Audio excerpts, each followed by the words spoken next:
All right, everyone, welcome back into another NFL DFS video. Going to be touching on the top showdown plays here for this DraftKings slate. We got a matchup between the Kansas City Chiefs and the Denver Broncos. As always, I'd like to start out with the slate preview courtesy of ODDSJAM and their sportsbook screen. If you guys are interested in using this tool or any of the other ones, link is in the description below. Use the promo code 905 to get 25% off. All right, looking at it right now, we can see that's going to be most likely a blowout. Now, I say that because really every single primetime game in recent memory has been trash. Last week was no exception to that. So we'll see. Hopefully this is a better game, more entertaining game as well. But yes, the Chiefs are going to be favored to win, and obviously we would probably want to make some lineups that are going to correlate with that, but at the same time, it's going to be difficult to do that because both teams kind of have us with some unknown, and I'll touch on that as this video progresses. But looking at it right now, guys, injury-wise, the biggest injury news that we are really waiting on in terms of like DFS plays will be Travis Kelce. He's expected to play, probably going to play maybe around the same amount of snaps as he played last week, which if we look at it, was around, 59% of the snaps. I would assume it's going to be around 64, so they kind of need to be careful with him. And you never know. He was fighting through it last Sunday, and maybe it's going to be more difficult for him on Thursday after the adrenaline from the game kind of wore off and the injury maybe got a little bit more difficult to manage as the week progressed. We'll see. We don't know for sure what's going to happen there. And then for Denver, for DFS purposes, I would say the biggest takeaway is that Javonte Williams is going to be back in this game. And to be honest, I don't know what to do with this. A lot of people are going to act like they know what to do with this. And I would say it's just going to be a wait and see. We have no idea what's going to occur with the Denver running backs. And let's touch on what I mean there. So with Denver, we have seen Jaleel McLaughlin really stand out and kind of look like a stud the last 3 weeks. He is a player that they really liked in the preseason as well. He was getting a lot of hype, even though he wasn't really showing it on the field. And now he had, and he's looked really good doing it. It's kind of like the cat's out of the bag here, and they just need to let him loose. Now his snaps have been capped around 33% the last 2 weeks, and maybe that's going to be the norm. At the same time, he's really kind of looked like their best playmaker, honestly, with Marvin Mims fumbling a couple times last week. Now, my expectation would be that Samaje Perine goes to around the 40 or so percent that he had been getting. Maybe we still see 33% from Jaleel McLaughlin. Maybe we still get around 40% from Javonte Williams. It's tough to say because Perine has looked good. McLaughlin's looked good, and so has Williams. Especially with Williams, I'm kind of grading with the curve, just given the fact that he's coming back from that injury. He doesn't look as good as he previously did, but he still looks good. My issue is why give him a full workload when you got two other running backs that have looked that good, especially when he's coming off of an injury. Especially when he's coming off of a serious injury in the offseason. And that's probably going to be my approach, is that they really just all see around the same amount of work. I mean, Javonte will probably lead them in total opportunities, but it could be, I don't want to say a Miami situation, but a little bit of it. Instead of Raheem Mostert, you kind of split up the workload between Perine and Javonte Williams, and McLaughlin will kind of be Devon Achane. That's kind of my impression, although I feel like that's a bad comparison. But you guys get my point that I'm making. It is difficult. It's a difficult slate. It's going to be a lot more game theory stuff going into this. And I also want to mention the receiver situation for Kansas City. This is a headache as well. Let's go back into the snaps. Let's just show you guys, this is such a headache. First of all, Noah Gray, I think we're going to be looking at. He has basically been their number 2 in the offense in terms of the passing game, in terms of snap counts. Travis Kelce, then Noah Gray, then whichever other receiver in terms of consistent production that we can predict. Would also argue maybe Justin Watson a little bit as well, but it's tough because he's not playing a lot of snaps. Noah Gray, I think we can project him to get around 50% of the snaps at least. MVS has been getting around 65% of the snaps. He's probably the one I want to go on the most. I would almost give him the George Kittle treatment slightly, maybe not as much so, but given his price tag, you could. And for those of you guys that don't know what I'm referring to, is last week with George Kittle, I mentioned that he makes a lot of sense as a captain's only play. If you are ending up on George Kittle, you're ending up on him in the captain spot. 1, because he's going to be lower owned than he should be, and 2, because he's just kind of due for a big game. That's kind of how I feel about MVS. That's exactly how I feel about MVS, actually. Gets a good matchup against Denver.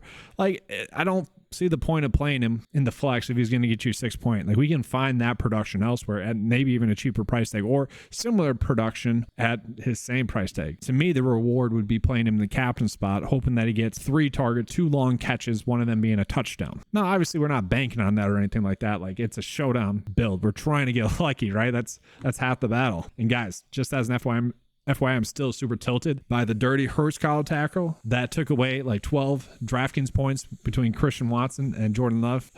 Could have been a much bigger night on the Monday Night Football game. Still not bad, thankfully. Watson did have a good game, and also Jacoby Myers really went off for us. But continuing on in this receiver room, like Sky Moore has actually seen his snaps go down. And, it's not like Sky Moore's like bad. He just hasn't popped at all. And really none of the receivers have popped. I do think that Justin Watson could be someone that we see just consistently get around 50% of the snaps. He has been someone that kind of has Patrick Mahomes' trust. Maybe someone looking at Kadarius Toney, I feel like it's a player I probably want to be going out of my way to play the most, just because I'm expecting his snaps to continue to go up. He's not on the injury report this week. He was on the injury report last week. And now that's like 4 weeks removed from kind of another injury that he had sustained. He started, let's just go back to week 1. He was coming in off of an injury, really didn't have any practice time and played in the game. Looked terrible, obviously. I thought that was more of a confidence thing, coming back from an injury and just having lack of reps. Then he played, 30% of the snaps, a little bit more. Got an injury, kind of reset, and then last week saw 39% of the snaps. If that gets up to 45, and the way that they use him is like they're going to give him some manufactured touches. Like literally, it's going to be like Wendell Robinson from last or 2 weeks ago, I guess now, where a lot of the production is within 5 yards of the line of scrimmage. And we'll take that. Like, this might be a slate in which we are trying to find cheap price tags so we can afford Patrick Mahomes, so we can afford Russell Wilson, maybe Travis Kelce. I'm assuming Travis Kelce, and he could be an option for that. And I still think that play probably leaves still a sour taste in people's mouth. They probably won't want to be using him. Now, at the same time, I feel like Rice is going to be higher value than he should be. I don't know. It's just like the hype that I've seen on social media and even like listening to like ESPN Fantasy Focus and stuff like that. It's like, I feel like people aren't like watching it. They're just seeing the box score and thinking that he had a better game than he had, or thinking that he looked better than he had. It's not like he looked bad. That's the thing with these receivers. None of them have been, besides Tony's terrible first game, none of them have really been bad, but none of them have separated themselves from the field. So it makes sense why we are seeing this workload split the way that it is. And in Rice's case, where he is so much more higher priced than Sky Moore, then Noah Gray, then Kadarius Toney, then MVS, like to me, that's an easy fade, especially if he's going to be losing those snaps that he had previously had because Toney was injured. Now, one extremely interesting play is Justine Ross. Ross is someone who, if you guys were watching the game, or if you guys are someone that does watch film, the broadcast crew made a point to bring up him, pretty much saying that, expect to see him more involved, which was true. Yeah, okay. 4 targets, 2 receptions, 4.8 DraftKings points. That was great. What wasn't great is that he only ended up playing 9.4% of the snaps, which is extremely low. Almost as lowest on this season, actually. He actually got a target in 4 out of his 6 snaps that he played, but maybe they were just a week too early on that call. It's tough to really say. The reason I bring that up is because, the broadcast crew, they're talking with someone with the Chiefs to get that insider information so that they can be prepared for the game to then give us some fun facts about Ross when he goes off, right? Because a lot of people might not know him. And so maybe that does happen this game. And maybe that's, I don't want to say we're going out of our way to play him, but he is really the only one that has somewhat still popped. I mean, he popped in the preseason, looked really good there, and he hasn't had that much plays, but could be an interesting play. I would say if you love your build and you have 600 left over, he's a play that then makes sense. And then lastly, game flow wise, let's say it is a blowout, CEH could be someone that we're going out of our way to play. But for me, like looking at it, it's such a weird slate because yes, we're going out of our way to play Isaiah Pacheco. I kind of buried the lead there. Going against Denver, he's going to get around 15 or so rushing attempts. Denver has been terrible against the rush. Yes, we are just playing Isaiah Pacheco. We're going to watch he almost looks like a baby animal trying to run, like a baby deer or baby giraffe trying to run for the first time. That's kind of him running. Or it just looks like he's mad at the ground when he runs. He's someone we could definitely play, and we could actually probably get away with playing him in the captain spot as well. I probably will find a way to get to Patrick Mahomes instead. But it's just fascinating, this Chiefs slate. Let's just show you guys kind of where we can go. So I still think we can go Kelce. I still think we can go Mahomes. We'll go Pacheco. And then for me, it's like I want to be hammering one of these 4 players, I would say. At least one of those 4 players, because to me, that's where we're getting the best pricing. Now, like I said, I think MVS only makes sense as a captain's only play. You can be overweight on the field doing that. Don't go crazy with it. Not likely, but it could. Justin Watson will get his. Like he's gotten some big plays. It's reliable. I almost would rather play him at that cheap price tag than I would anyone else. But I think Tony's going to get a 6 or so draft. So let's move on into the Denver Broncos. They're a little bit easier, but still pretty difficult. So with the Denver Broncos, I do find it strange that we were getting that price separation between Courtland Sutton and Jerry Jeudy, especially since Sutton has been the receiver number one. Not last week, and I get that, but prior to that had been the more productive, more reliable receiver as well, as opposed to Jerry Jeudy. Now, Jeudy has gotten 7.5 targets, okay? That's very good. And obviously they're going to be playing from behind, but to me, I would rather just go with the cheaper of the receivers. Like, I've always seen this as like Sutton 1A, Jerry Jeudy 1B. If someone sees it the opposite of that, oh well, but it is a 1A, 1B situation. Okay. It's not like Judy's so much better than Sutton. They're different players, don't get me wrong. And maybe in a game where they're playing from behind, maybe Jeudy gets a little bit more air yards than the kind of sustained production in short yards, mid-range that Sutton typically gets. But I don't know, the price tag I like a little bit more for Sutton. Looking at Russell Wilson, he's definitely going to be an interesting play as well.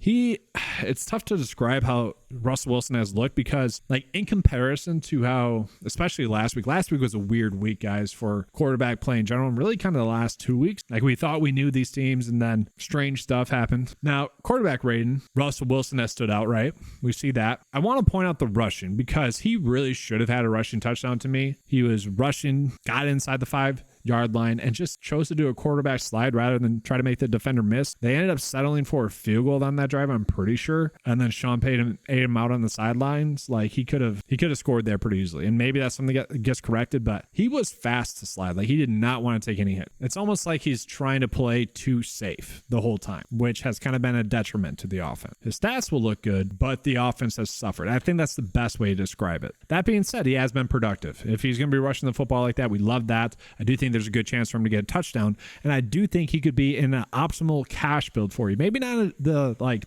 GPP winning lineup, but the optimal cash build. And what I mean by that is like the lineup that would give you the highest likelihood to cash. I think he'll be in that. And then, yeah, for me, I'm probably just staying away from the two running backs. I'd rather go with Jaleel McLaughlin just because I do feel like he's going to get used in the passing game.